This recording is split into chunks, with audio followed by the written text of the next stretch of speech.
কাছে অনুরোধ, আমরা হাতে হাত রেখে কাঁধে কাঁধ রেখে আমরা এই লড়াই করে যাব। এটা আমাদের পেটের তাগিদের লড়াই, এটা আমাদের ভাতের লড়াই, এটা আমাদের এখানে আমাদের সম্মানের লড়াই। অতএব এই সম্মান আমাদেরকে নিজেদেরকে টেনে আনতে হবে, তারা সম্মান আমাদেরকে দেবে না। 14 বছর কাজ করছেন, কোনদিন দেখেছেন ডিএমএস অফিস থেকে একটা চেয়ারে দিয়ে দেয় আমাদেরকে? তারা ডিএমএস অফিসটা আমাদের অফিস নয়।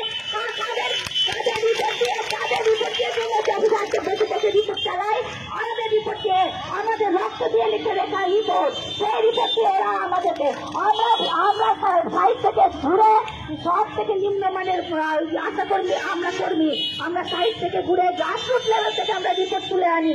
যখন আমরা রিপোর্ট করে দিই, ওরা সবকিছু নিজের মেম্বাররা করে দিয়ে বলে আপনারা ঘরে বসে বসে রিপোর্ট করেছেন। আরে আমরা ঘরে বসে বসে রিপোর্ট করেছি, আপনি তো টেবিলে বসে করছেন।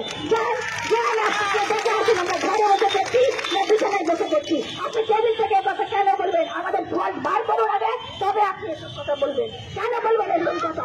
এখন অন্যায় প্রতিবাদ করতে হবে। অন্যায় প্রতিবাদ না করলে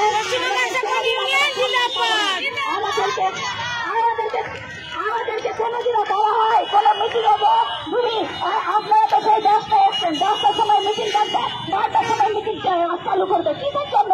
আমাদের বাড়িতে না বাচ্চা নেই, আমার বাচ্চা নেই, আমার বাচ্চা খেতে চাইবে না, তাকে 10টায় খাইয়ে আসবো, 7টার সময় গিয়ে আবার খাওয়াবো। আমার বাচ্চার স্বাস্থ্য নেই, তার স্বাস্থ্যের উন্নতি নেই, ও লোকের বাচ্চার স্বাস্থ্য উন্নতি করে বেড়াবো। আরে আমি যদি না বাঁচি, একটা 10 টাকা টিফিন পর্যন্ত দেওয়ার প্রয়োজন মনে পায় না। কোনো মিটিং এ গেলে একটা চা পর্যন্ত পাই না।